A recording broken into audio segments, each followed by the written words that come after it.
पूरी दुनिया इस समय एक बड़े ही मुश्किल दौर से गुजर रही है और दुनिया के हर देश में अस्थिरता बनी हुई है, चाहे वह युद्ध हो, कोई प्राकृतिक आपदा हो या फिर कोई बड़ा राजनीतिक बदलाव।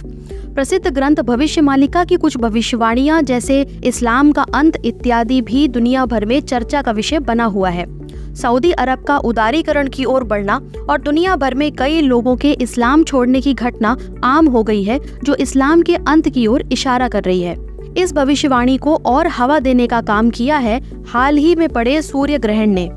जैसा कि हम सब जानते हैं कि 8 अप्रैल 2024 को पूर्ण सूर्य ग्रहण लगा था और यह ग्रहण पश्चिमी यूरोप, उत्तरी अमेरिका और मेक्सिको इत्यादि में दिखाई पड़ा था। भारत और विदेशों के कई ज्योतिषियों का यह अनुमान है कि यह जो सूर्य ग्रहण लगा है, इसके परिणाम दुनिया के लिए बहुत भयानक होंगे और इस ग्रहण के बाद पूरे विश्व में धर्म युद्ध की शुरुआत होगी, जिसमें तीनों अब्राहमिक रिलीजन यानी क्रिश्चियनिटी, इस्लाम और ज्यूडिज्म एक दूसरे के आमने सामने होंगे।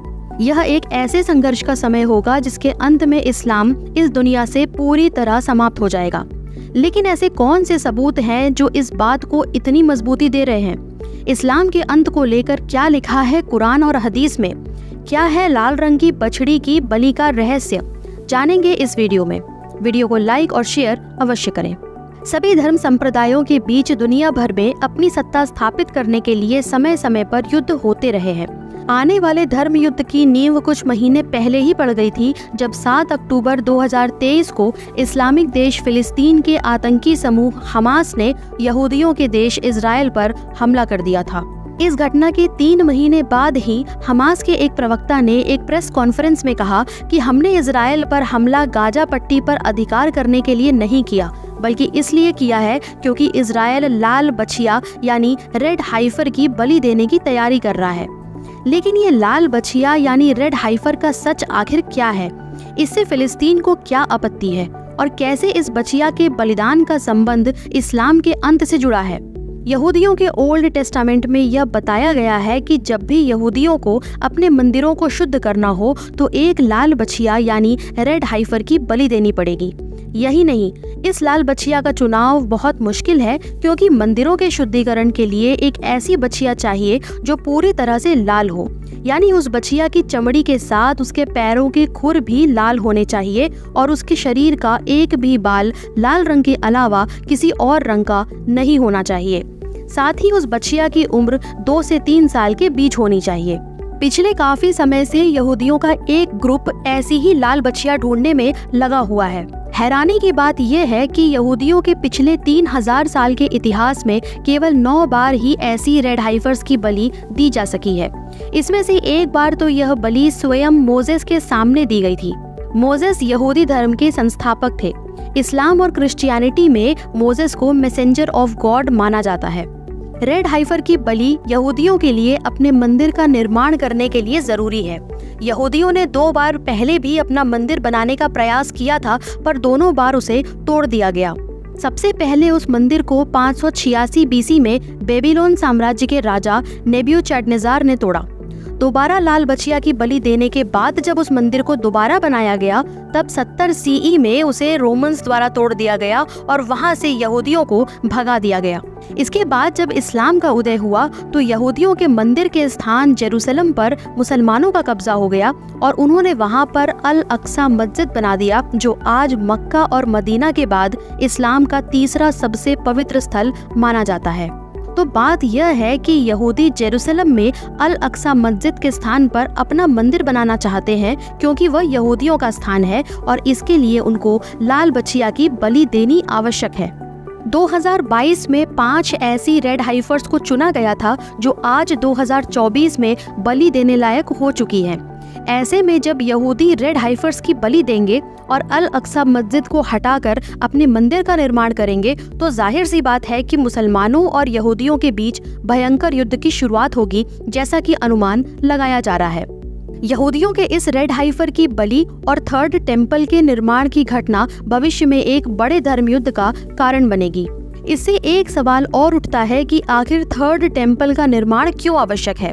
तो ईसाइयों और यहूदियों के अनुसार थर्ड टेम्पल बनने पर ही मसीहा प्रकट होंगे। वहीं इस्लाम के अनुसार अगर यहूदियों का तीसरा मंदिर बन गया तो इमाम मेहदी इस दुनिया में आएंगे जो शैतान से लड़कर पुनः शांति स्थापित करेंगे। अब यहाँ हर किसी का अपना अपना मत है। ईसाई कहते हैं कि मसीहा के प्रकट होने के बाद पूरी दुनिया क्रिश्चियन बन जाएगी, तो वहीं इस्लाम के अनुसार इस दौरान गज़वा ए हिंद होगा और पूरी दुनिया में इस्लाम का राज होगा। गज़वा ए हिंद का मतलब यह है कि भारतीय उपमहाद्वीप में रहने वाले सभी काफिरों यानी गैर मुसलमानों जैसे हिंदू, जैन, सिख, बौद्ध, ईसाई को जीतकर उन्हें मुसलमान बनाया जाएगा। ईसाई और मुसलमानों में से कोई यह मानने को तैयार नहीं है कि कयामत के बाद इनका धर्म संप्रदाय इस दुनिया से समाप्त हो जाएगा।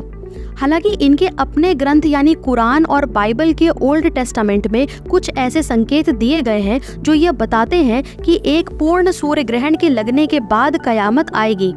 कई विद्वान यह मान रहे हैं कि 8 अप्रैल को लगा यह पूर्ण सूर्य ग्रहण ही इस्लाम के अंत की शुरुआत है।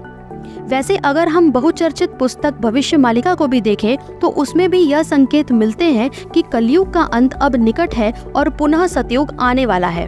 लेकिन कुरान और हदीस खुद इस बात का संकेत देते हैं कि इस्लाम का अंत अब निकट है। आइए जानते हैं उन संकेतों के बारे में। कुरान के चैप्टर 32 के वर्स 5 में कहा गया है कि अल्लाह का एक दिन इंसान के 1000 साल के बराबर है। इस आयत के अनुसार अल्लाह जब भी कोई संदेश अपने दूत के द्वारा इंसानों के लिए भेजते हैं तो उसकी मियाद यानी उसकी अवधि 1 दिन की होती है जो इंसानों के 1000 साल के बराबर होती है।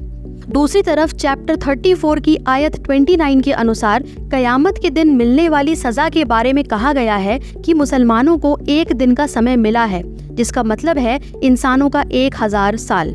इन दोनों आयतों से यह तो तय हो जाता है कि अल्लाह का एक दिन इंसानों के 1000 साल के बराबर है।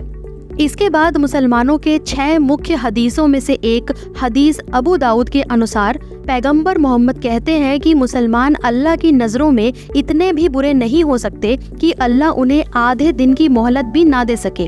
यहाँ आधे दिन का मतलब हुआ इंसान के 500 साल। तो इस हिसाब से देखा जाए तो इस्लाम की कुल आयु है 1500 साल जो खुद अल्लाह ने तय की है। इस्लामिक कैलेंडर के अनुसार 7 जुलाई 2024 से इस्लामिक हिजरी का नया साल 1446 शुरू होगा।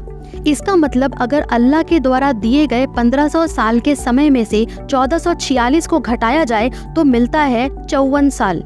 इसका मतलब इस्लाम के अंत को अभी 54 साल बाकी है। लेकिन अगर पैगंबर मोहम्मद के जन्म के वर्ष को 1446 में जोड़ा जाए तो इस हिसाब से यह पता चलता है कि इस्लाम के अंत को अब केवल 2 ही वर्ष बचे हैं। इसलिए इस बात से इनकार नहीं किया जा सकता कि सूर्य ग्रहण के बाद जिस धर्मयुद्ध की बात बाइबल के ओल्ड टेस्टामेंट और कुरान में संकेतों में लिखी गई है उसके शीघ्र आरंभ होने की संभावना बन रही है। यह धर्मयुद्ध पूरी दुनिया में अस्थिरता और भारी तबाही लेकर आएगा। अंत में इस्लाम खंड खंड होकर अपनी जड़ों समेत पूरी दुनिया से नष्ट हो जाएगा। वैसे इस धर्मयुद्ध की शुरुआत से पहले ही इसके संकेत मिलने लगे हैं। इस्लाम का मुख्य केंद्र सऊदी अरब तेजी से लिबरलाइजेशन की ओर बढ़ रहा है। वहाँ भी अब इस्लाम के उदय से पहले पूजे जाने वाले देवी देवताओं की पूजा शुरू हो चुकी है। सऊदी के प्रिंस मोहम्मद बिन सलमान ने सऊदी के एजुकेशन सिस्टम में बड़ा बदलाव करते हुए वहां स्कूल के विद्यार्थियों के लिए सनातन धर्म से जुड़ी पुस्तकों जैसे रामायण, भगवद गीता, योग विद्या, आयुर्वेद इत्यादि को पढ़ना अनिवार्य कर दिया है। अभी हाल ही में सऊदी की राजधानी रियाद के पास के शहर अल फौ में खुदाई के दौरान 8000 साल पुराना एक मंदिर प्राप्त हुआ था।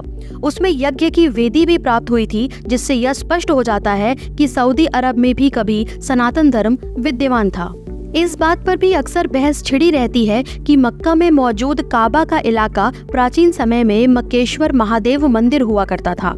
भारत में भी ज्ञानवापी के प्राचीन शिव मंदिर होने का सच तब सामने आया जब सर्वे के दौरान वहां तहखानों की दीवारों पर त्रिशूल, स्वास्तिक आदि के निशान पाए गए। कई खंडित मूर्तियां और खंभे भी वहां से प्राप्त हुए।